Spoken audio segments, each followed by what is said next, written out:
Good afternoon, everyone. Thank you for staying with us for another amazing session. We have the honor to have an amazing set of panelists, and Adam will do also an amazing job moderating the session. So that's all from me. Thank you for being with us. And Adam, the stage is yours. Thanks very much, Daniel, for the invitation and for setting expectations high for this panel, which actually I know our experts will definitely be able to deliver.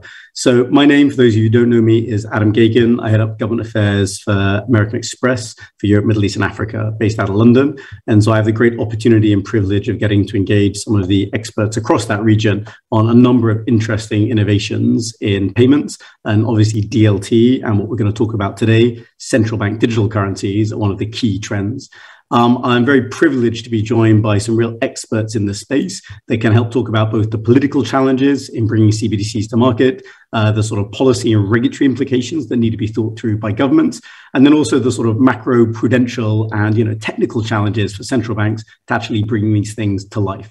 And so to introduce my great colleagues here, we have obviously Dr. Jörg Kukies, who was up until very recently the State Secretary for Finance in Germany, has now been elevated to actually lead for the new German government, all EU and financial affairs, supporting the Chancellor. So he'll be setting the scene for one of Europe's leaders as a key market.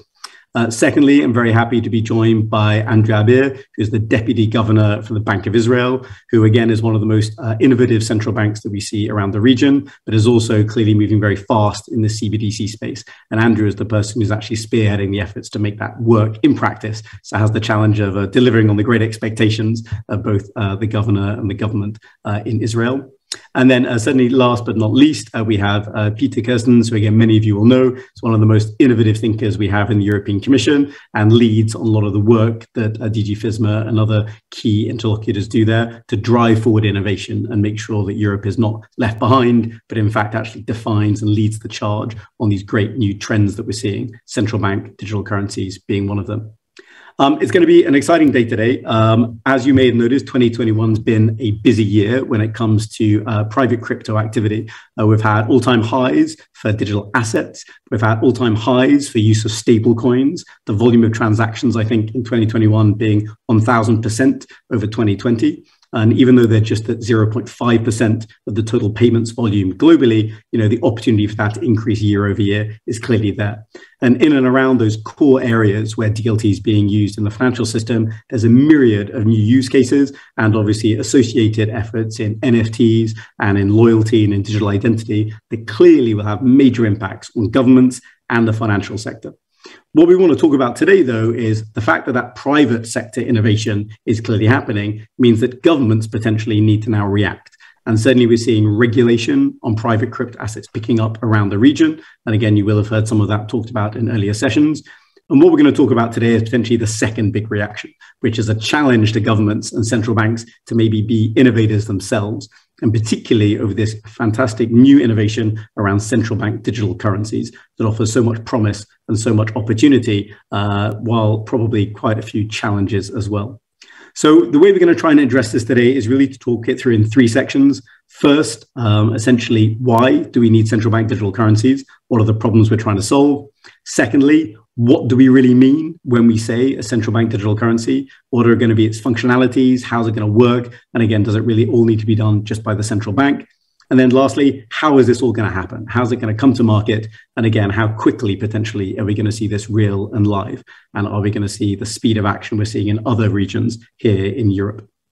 And so that's what we're going to try and run through to kick us off and essentially figure out how innovative each of my speakers is today. I thought I'd start with a quick tour de table to find out, again, what your real personal experience is when it comes to payments and new use cases. So maybe Dr. Kukies, starting with you, give us a sense of what you experience in daily life. When was the last time you used cash? Maybe how many great phone apps do you use daily? And then also, have you ever actually bought anything with a DLT asset or token in terms of the last few months and years? Over to you, Dr. Kukies. So the latter the answer is yes, but only on an experimental basis. because I participated in sort of a test trial run. So I would say I get half credit maybe for that, because it was only a sort of an artificial transaction, but at least I'm trying. Usage of cash is going down massively, and I'm very happy that Germany, maybe the only sort of positive impact of the last months of the crisis is that due to the hygienic concerns, all of a sudden in Germany, in bakeries, in taxi cabs, you can all of a sudden pay with cards. So that's completely new. Has never happened. Germany was a very cash-focused society. On a relative basis to the rest of the world, we still are, but on an absolute basis, you're able to pay digital and with cards now in places that never were possible before. So the adoption rate of NFC has increased massively, and I'm taking heavy use of that. Great. So as you say, a silver lining from the very painful few months, if not years now, we've all been living through. And maybe, Andrew, over to you next. Israel, one of the more innovative jurisdictions in terms of generating companies, particularly in the payment space. What's your daily experience there in terms of cash, great mobile apps, and then maybe NFTs? Well, on the cash, I think it's rare that I will do more than 1 or 2 transactions per week using cash. The strange thing, though, is if I go out, I still feel naked if I don't have some cash in my pocket, even though it's very unlikely I'm going to use it. And I think that's more of a generational problem. My kids have no such problem. I don't think they have cash in their pockets, and it doesn't seem to worry them. But for me, going out without the cash there still feels a little bit strange. In terms of the use of payment systems and cash in Israel, we're a sort of bipolar society in that there's the large section of society that's using all the new payment systems out there, the apps and whatever, and will rarely use cash. But there's still a fairly large part of society that is using cash as its major form of payment. So it's not that we've reached a cashless society, nor do we actually look to reach a cashless society. We still think cash has a role to play, but we differ between two sort of use of cash by normative people. That's fine. But a large part of the cash that's been used in recent years and is out there, it is held by more problematic elements of the population. I always find in Israel, it's one of those great innovative, I guess, origin places for a lot of companies. But the day-to-day experience, even when I'm using a card or finding cash, as you say, seems quite polarized sometimes. Peter, maybe over to you. Brussels, we all go there quite a bit. Again, use of electronic payments has got better, certainly, probably during the pandemic. Has your experience been the same as Jürgen Andrews? Yes, indeed. Well, if you ask me personally, the last time I used cash, I had to think about it. And it's about 3 weeks ago. I'm a bit like Andrew. I carry cash on me, but I actually rarely use it, because I find it very inconvenient. And the most inconvenient part about using cash is that you have to deal with the change which you get. So I try not to use cash at all. So it's been 3 weeks for me. How many apps do I have on my phone? I had to count. And I would say that I have about a dozen that I regularly use, and then a few dozen that I tried but don't necessarily use. I got way too much junk on my smartphone, but about a dozen I use very regularly. Have I ever bought DLT-based assets? Sold them? Yes, because I don't think you can make policy work in this area if you haven't tried this. And I think I'm beyond the experienced user, the experimental user, getting into the experienced user a bit.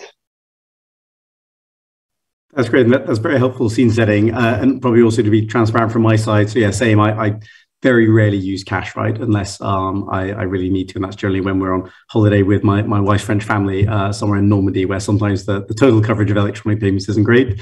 And yeah, certainly for my kids, I have a 4-year-old. You know, whenever we play shop, he goes beep. whenever he's buying something, as opposed to handing over notes and coins. So yeah, the generational change I think will catch. And as you say, I think a bit of experimentation and learning when it comes to NFTs and DLT tokens in the asset area. As with most people, you never buy enough when it goes well, and you always bought too much when you think it went in the wrong way. But that's a great scene setter, guys. And I think that's maybe how we segue into the first section, which is, as you can see, there's a lot of options, a lot of choice when it comes to financial services, particularly payments today. Central bank digital currencies often are seen through a retail or wholesale lens. Again, there's some opportunities that they could maybe bring to solve problems. But from your perspective, what are those problems? Why do we need a CBDC? And maybe first we'll start with you, Andrew, in Israel. From your perspective, what are the problems that the CBDC is going to help solve? I think the initial comment I'd like to make is if you ask people in the street, they don't see a problem. The person in the street is happy with the payment systems he has. He thinks he has central bank money in his card and in his bank account. He only realizes he doesn't have central bank money in his bank account or in his cards or his wallet when there's an event like Northern Rock in 2008. But for the most part, you ask him, do you need more central bank assets, money? Well, the answer is no, I've got plenty. So I think on the side of the consumer, if and when we do go ahead with the CBDC, we'll have a real job persuading him to use it, because we'll have to produce sufficient value in the product we put out there that will interest him enough to use it over and above the sort of the products he has today. As I said before, we're not looking to replace cash. We think cash continues to have a role to play. What we want to do is to try and introduce more competition into our payment system. Our payment system is fairly dominated by a few players, and there's high barriers to entry.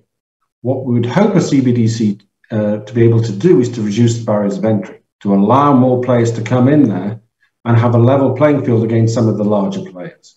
That's what we'd really look to do, but we still have to persuade the consumer there's something in it for him. Fascinating. And yeah, I think particularly that challenge of competition, which has always been the case, particularly in payments, because of the network effect, it seems like CBDCs, as well as maybe other innovations like instant bank payments, is a way to crack that nut. Dr. Cookies, maybe from your perspective, again, Germany is going to be probably one of the loudest voices in the room, already is within the ECB, in terms of how quickly we move towards the CBDC and what it looks like. From the more political perspective there, what do you think that's going to solve for, again, German voters and to deliver on in terms of the government's new priorities? Well, I think I completely agree with Andrew that it's not a foregone conclusion that anyone will actually use CBDC. And I've said this in many fora that I think the focus at the moment is only about the adverse case of wrong way risk, where there's a crisis and everyone flees into CBDC. And thinking about that scenario is completely legitimate and necessary from a financial stability perspective. But from a usability perspective and an adaptability perspective, I'm very happy that the ECB is also thinking about the normal case, i.e., what happens in normal times and how do we actually get people to use a potential CBDC offering if and when it comes.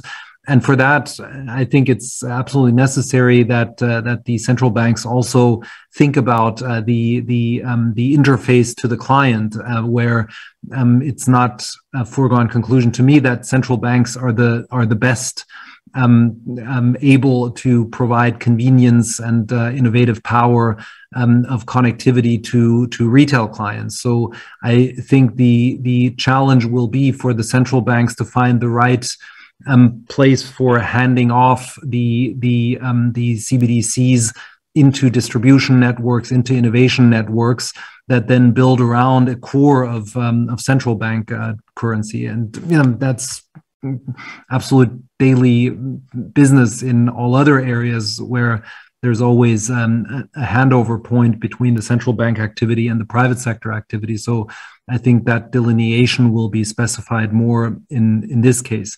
The other element that I want to mention is, we've said that many times as German government, we don't think that the limitation to retail CBDC is appropriate.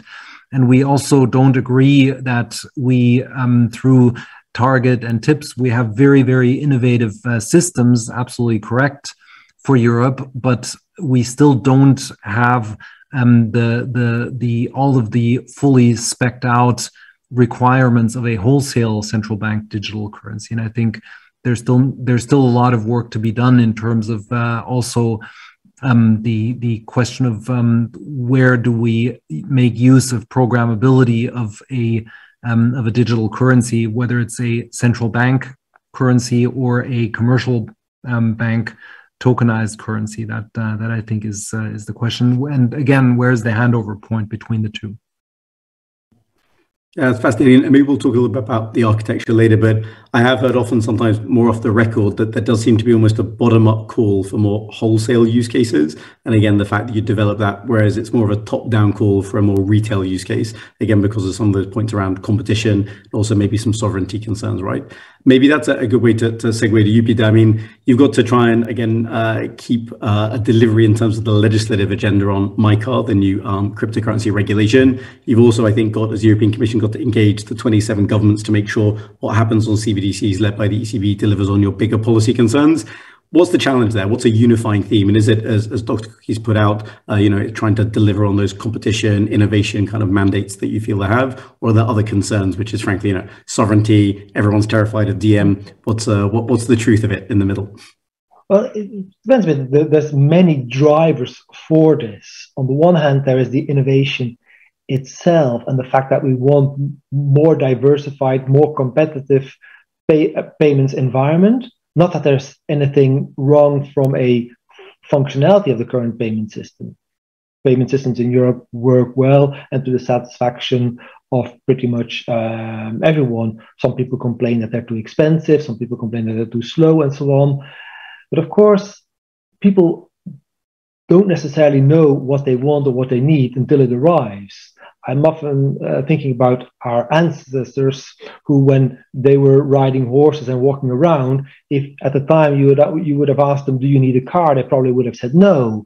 Or 20 years ago, if you asked people, do you need GPS? I remember that when I bought the first GPS, my wife said, why do you buy it? Why do you need this thing? What's the point of it? Or who would have thought that there was any use or any value in social media, or in a search engine, or in electronic commerce, or buying stuff online? People said, no, we don't need that.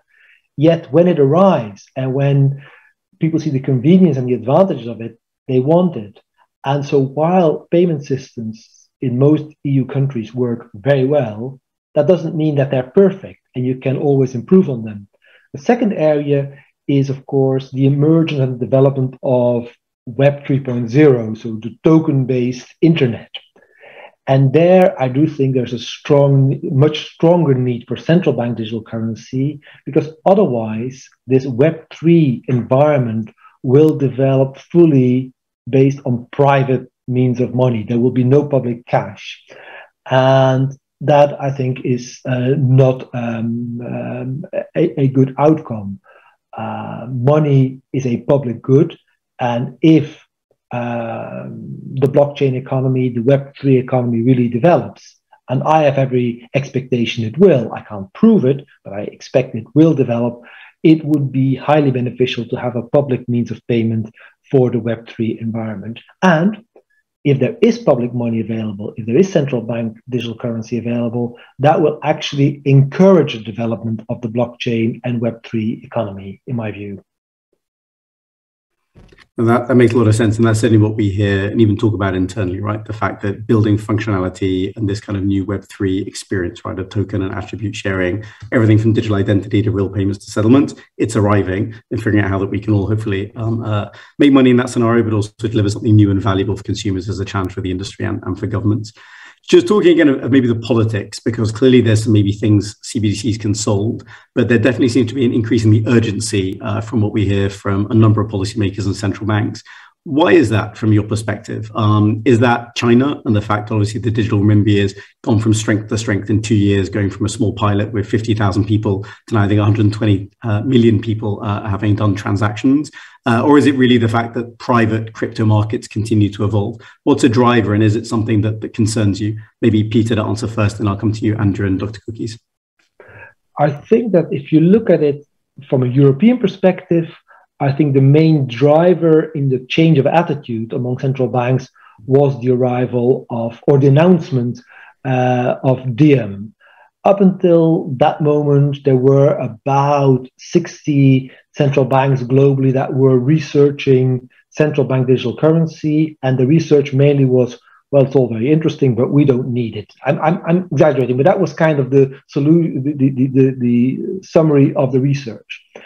And when at the time Diem was announced, you saw this shift because all of a sudden policymakers and central banks realized that large companies with huge network effects, if they were getting involved in the issuance of private means of payment, that this could be very, very quickly distributed in the market and could overtake public money. And my experience has been that that really was a catalyst for a change in attitude among central banks from a rather not to a rather yes approach on central bank digital currency, much more than the developments in China. Although, of course, we, like everyone else, are looking with great deal of interest, not fear on our part, but interest on the developments in China, because, of course, they have been experimenting and rolling it out already for a longer time in pilots and have huge potential. It's interesting. Some more the private sector and developments there. Andrew, was that your experience? Do the private sector or the Chinese or other CBDC jurisdiction developments drive your speed, or is it just because you believe it needs to happen now? Andrew, I think just on me. Sorry. I think our situation is very different from, let's say, obviously Europe or the United States or China.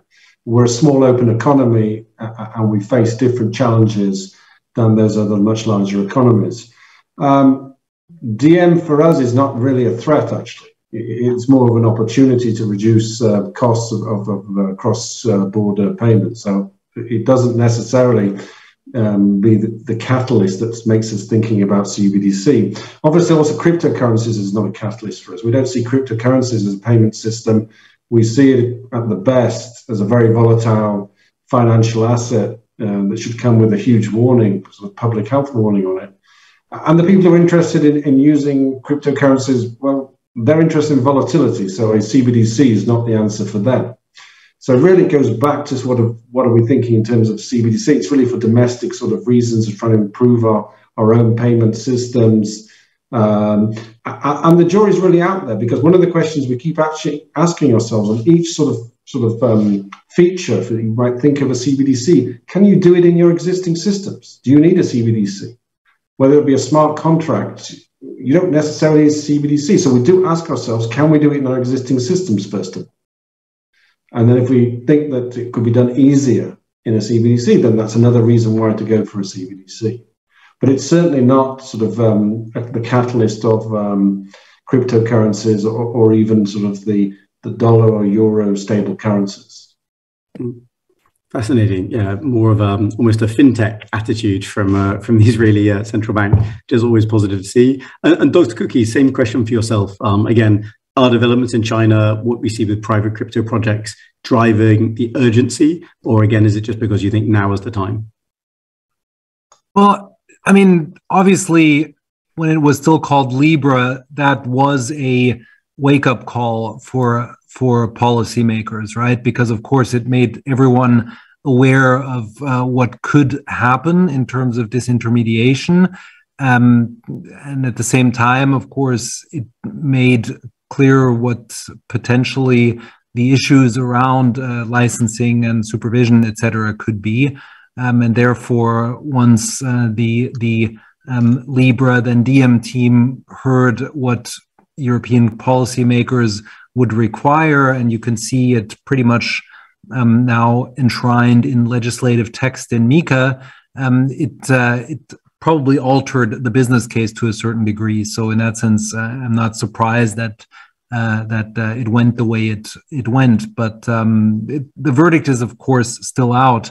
And I think, like it or not, the central banks will have to keep this competition from private sector participants in this market in mind, because of course it's a similar topic. If you can establish a stable coin with reliable collateral and access to collateral and valuation and transparency and all of these things, then of course the benefits of CBDC could be offered by stable coins as well. So far, I'm rather alarmed at what we're seeing in terms of quality of collateral, transparency of collateral, access to collateral, and all of these very important consumer protection issues that, of course, also become size of market issues, because if the industry remains opaque with a lack of clarity and a lack of transparency, it will obviously always be limited to a certain segment of the market. So in that sense, the verdict is out on that.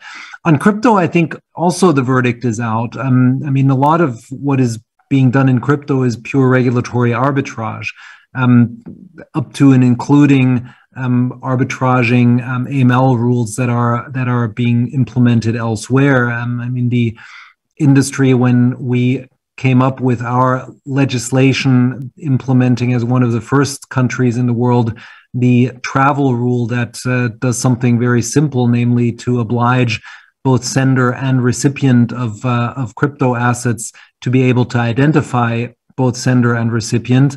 There was an uproar in the industry, right? And on the one side, we were surprised. On the other, we weren't, because it's obvious that as long as other jurisdictions still permit transfer of crypto assets without the obligation to identify sender and recipient, there will be a regulatory arbitrage relative to the regulated banking sector. And unfortunately, inevitably, there will be adverse selection and a lot of the illicit activity moving to the lightly regulated.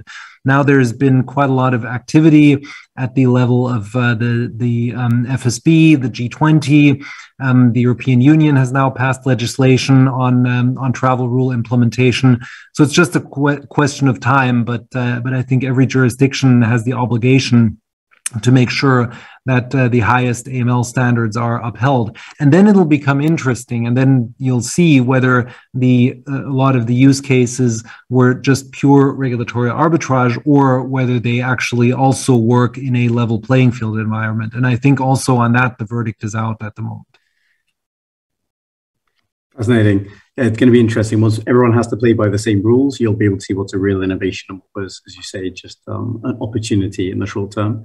And maybe, I mean, that's been excellent in terms of setting the scene of what the challenges are in terms of why we're going to develop these things. Let's talk about exactly what we're going to develop now. And maybe coming to you first, Andrew, as the central banker on the panel. Are you focused on a retail or wholesale CBDC? And what would be the key functionalities that would need? So is anonymity going to be important? Is the ability to set interest? Is the ability to make sure people can only use it to buy and sell certain things? What are the kind of functional elements of a CBDC that you would find key as you go about this design process? So, and then the starting point is, I think we are talking about the retail CBDC rather than a wholesale one. It doesn't necessarily rule out a wholesale one, but I think for us, in terms of the local economy, I think there's probably more need in terms of the retail market to increase competition there and lead to more innovation in those sort of areas. So that's the area that we're concentrating on the moment.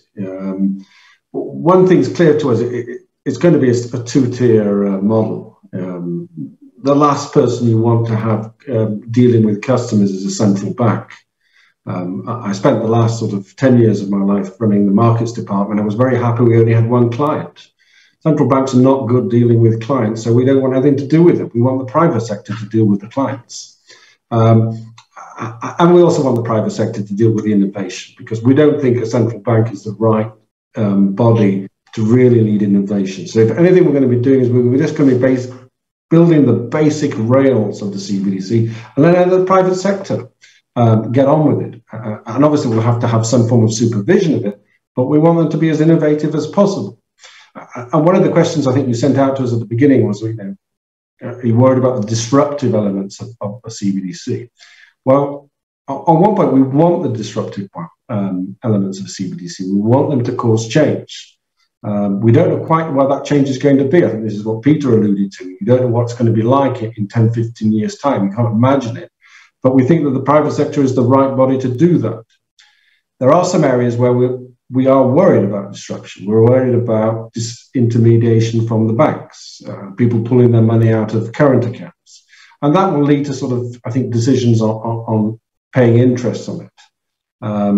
We don't at this point envisage paying interest on a CBDC precisely for that reason, so that there will still be some advantage to hold your money at a bank in terms of pay you an interest rate on it. But we'd want the CBDC to have the ability, at least, that one day we would change our mind that you could pay an interest. But initially, at the starting point, I don't think we'd want to have, and we wouldn't be paying interest on that, precisely because of that sort of fear of disintermediation at the beginning. So those are some sort of the sort of starting points that I would think about in terms of how that CBDC would look like.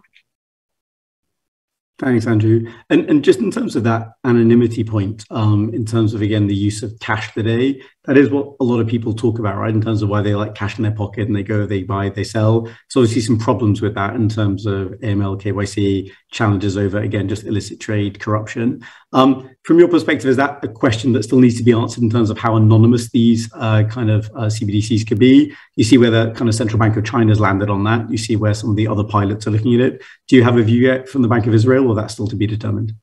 Well, it won't be anonymous. It will have to meet the basic conditions for KYC and AML. That's, I think, pretty straightforward for us, at least.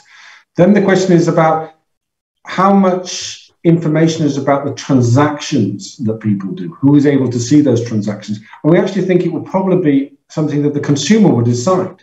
He can decide not to have no sort of transparency above the basic AML, KYC requirements, because he wants to have, keep his privacy, or he may actually want to give up that privacy because he'll get a cheaper product.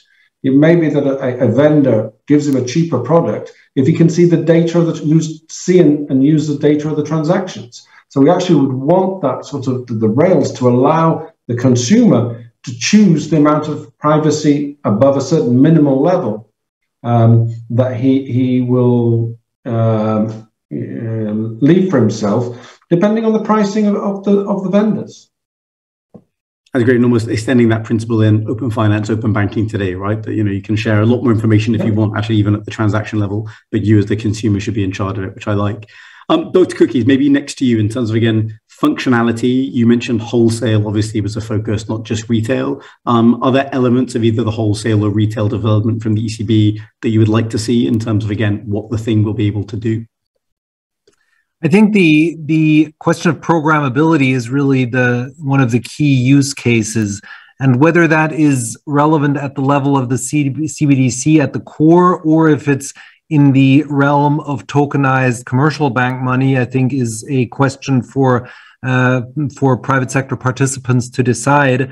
But I think the development of CBDC should be open to this question. We had a working group in my old employer, the German Finance Ministry, together with Bundesbank and some of the most innovative industrials in Germany. And the companies came up with many use cases for programmability of currency. And we're now working on the question of, for that to take place, do you need a link into CBDC, yes or no, or is it sufficient just to do that at the level of a potential tokenized commercial bank money? And the verdict on that one is out, but what all of the companies that we spoke with told us is that the ability to settle into central bank currency in a straight through purely digitized format would definitely be an advantage. And some participants also publicly gave quite detailed information on where that goes. So in that sense, I do think in the design it will be important to have a link between the two. The Bundesbank had a very interesting experiment together with the Finance Ministry's Federal Debt Agency, where we tested a trigger solution where you basically have the conventional path of settlement of the central bank currency combined with DLT settlement of the securities, and there's a DLT-based trigger that then joins the world of the conventional payment system with the DLT world. That's also possible that we use sort of hybrid solutions of conventional and digital. That's also one of the possibilities. So at the moment, we're in exploratory phase there, but these different exploration paths are leading to very interesting insights. I think the other example, of course, is Banque de France, that basically did in a test scenario, right? Not a real world, but already did the whole value chain of issuance to trading and everything in digital currency, including the settlement into central bank money. So I think, you know, the experiments in all directions are leading to very interesting insights, and all go into as input into what Fabio Panetta is doing at the ECB. And we're working very closely with the ECB and the teams there, and it's very productive because all of these innovations and interesting ideas are leading to a better result at the end. Makes sense, yeah. And I think Fabiano's comments just a couple of days ago in terms of how the central banks needed to keep pace with what the private sector was doing in terms of that innovation programmability, I think clearly is something that has strong support across the political spectrum. And just one last question, Dr. Cookies, in terms of the programmability, again, I think people talk about that innovation from the private sector, a lot of exciting things. Is there interest from government as well to use a programmable CBDC almost for social economic policy? So making sure maybe if there's, you know, COVID relief funds in some future crisis, that can only be spent in a certain way for a certain thing to make sure that that is targeted within the economy. Is that something that people discuss, even if maybe no decision has been made, or is that something that's seen as too political, too sensitive? Theoretically, yes. Practically speaking, you know, a lot of the data protection issues are challenging to navigate, let's put it that way, but definitely doable. But to be honest, most use cases we saw on programmability really come from the more innovative sectors of the private sectors, right? I mean, everyone who's in IoT, everyone who's into machine-to-machine payments directly. Those are the areas where we really saw interesting applications of potential programmability and combination with sort of next generation smart contract technology, and quite a lot of our companies are working on use cases for that. So I think that's quite important and quite interesting. Great, and hopefully a lot of people who are leading that charge in the broader region and globally are listening to this. So that's a call from Dr. Cookies there to keep innovating, keep coming up with great ideas. And maybe now just over to you, Peter. I mean, the Commission's got an incredibly ambitious agenda on everything from digital identity to open finance, open data, you know, real upskilling of how Europe operates as a digital leader. Where does CBDC fit into that? And again, what's the functionality of a CBDC that would maybe be issued by the ECB or other European central banks to make sure you could deliver on that ambitious policy agenda? Well, the current focus in the European-wide debate is definitely on a retail CBDC, but there's also a strong body of opinion that says don't limit it to retail CBDC. We also need a wholesale CBDC.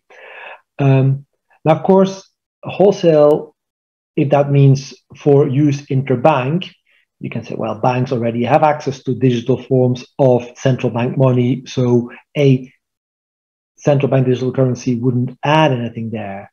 But if you think about large corporates using central bank digital currency in digital form, they currently don't have access to it. If you think about other markets, and so the debate isn't so much, in my view, about whether or not it is a retail or wholesale CBDC, but whether it is an account-based instrument or whether it is a tokenized instrument.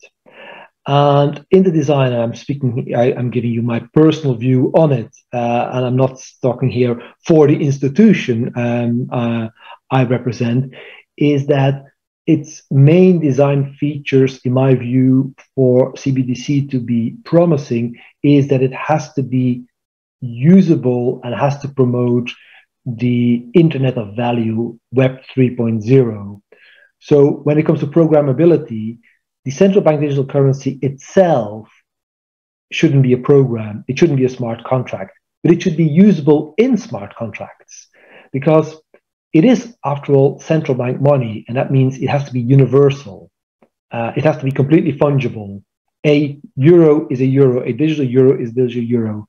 I know that technically it is possible to create a digital euro for this purpose, and a digital euro for that purpose, and a digital euro for X purpose. That is technically possible, but whether that's desirable or useful, I have very strong doubts. Just like currently, a euro note or a euro coin can be used for any purpose. But what is essential in the design is that it is usable in smart contracts. And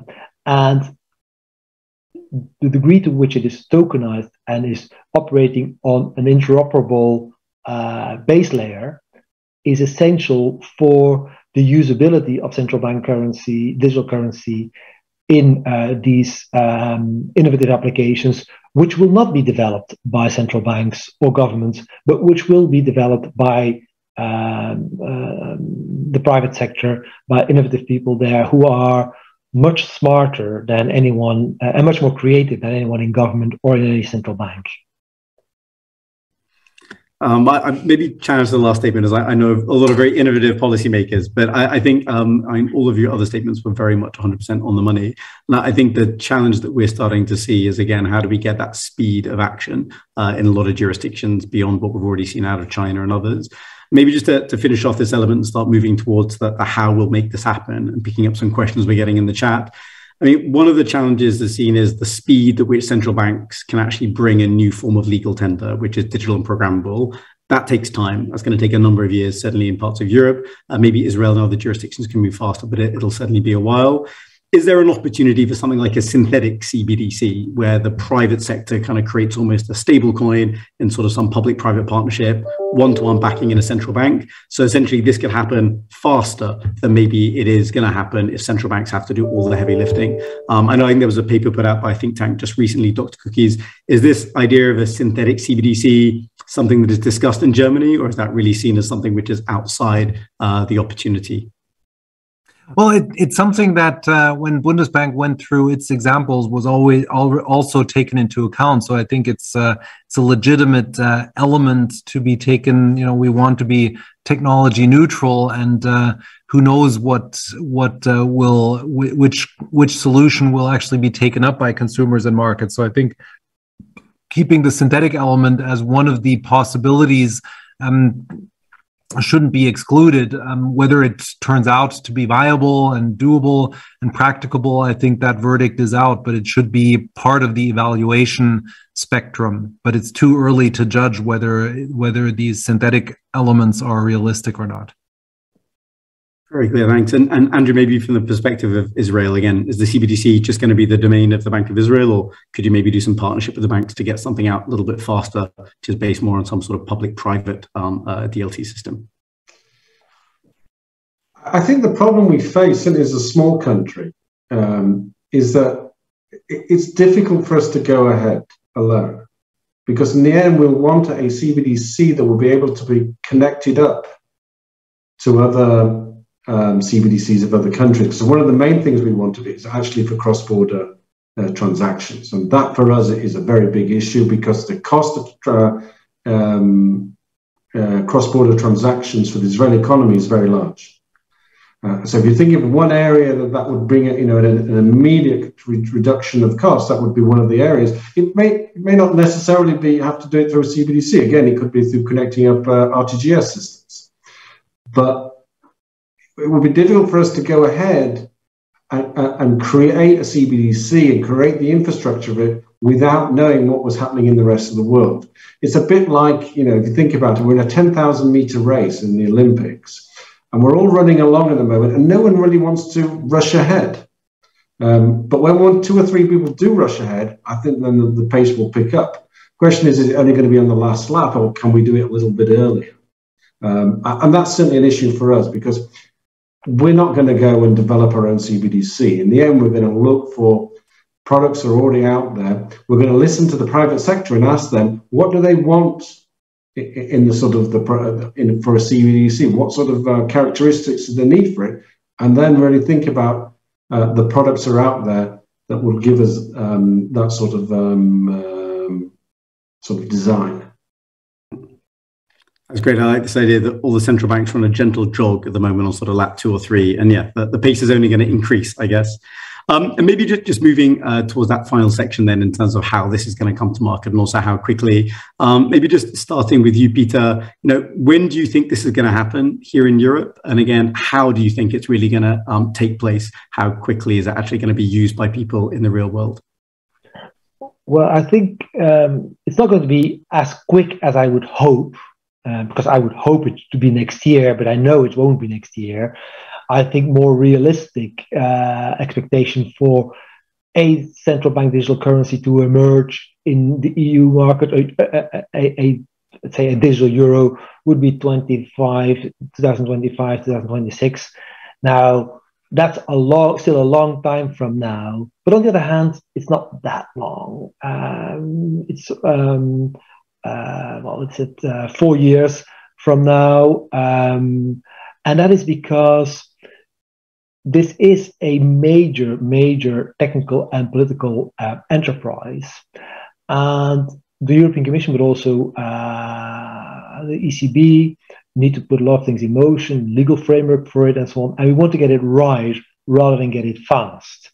Because if we want to get it too fast, we may get there, but we may also make mistakes which can end up being quite expensive. So we are in this race. I don't think it's a 10,000 meter race. I think it's actually a marathon.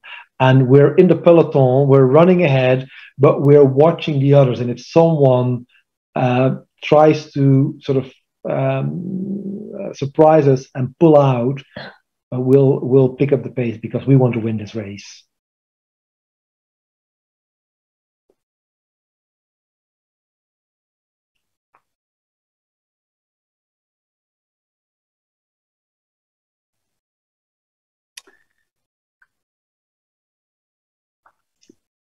So I'm not sure wants to trip over potentially. So maybe the same question for you, Andrew. How quick is this going to happen? And again, how is it actually going to be brought into people's, digital wallets or digital pockets, I guess, in this scenario?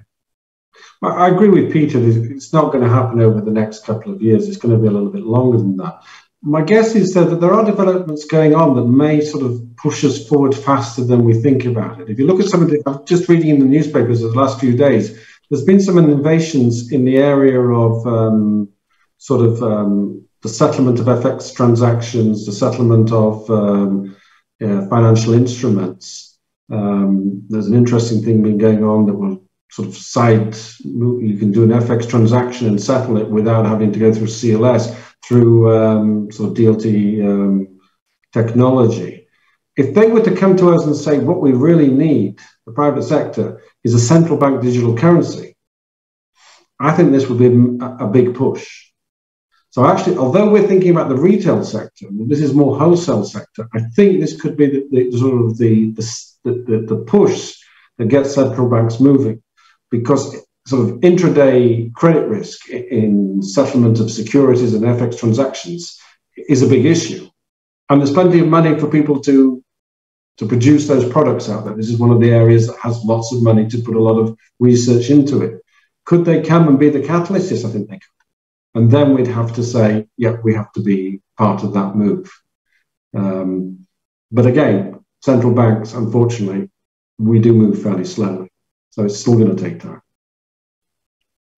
Sounds perfect. And Dr. Cookies, same question for yourselves. How quickly is this going to happen, and how will it become real in Europe, do you think? Well, the ECB has already announced a time plan, so sort of two-tier approach of feasibility and architecture and robustness check and input from all stakeholders, and then a second 3-year period of actual implementation. And I think that's realistic. So, the big problem with the timeline is, of course, that during those 5 years, the private sector will innovate massively, and the convenience with which the private sector is now facilitating payments will only increase in the next 5 years, because, of course, it's a growth area, and a lot of companies, financial institutions, are investing. The automotive industry is getting into payments.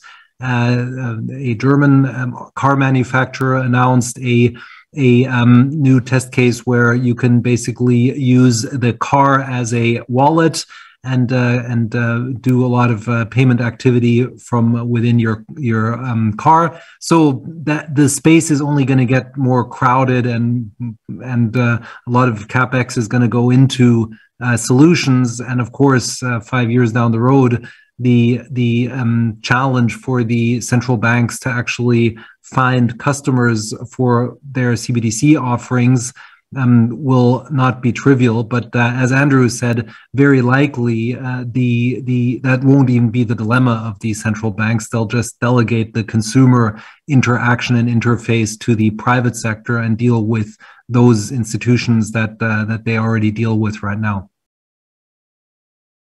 That's a good message maybe to end on, that clearly this disruption and disintermediation is coming, but maybe we shouldn't be too worried. We should see it as an opportunity to support a lot of the work you're doing. And Zelia, I've seen the chat very much blowing up over the last 20 minutes, where there's a lot of, I think, excitement about what you're all doing from, again, governments and central banks. There's also a clear view that the private sector is not going to slow down, and whether it's Meta and their partnership with Paxos or others, there's definitely going to be developments in those couple of years.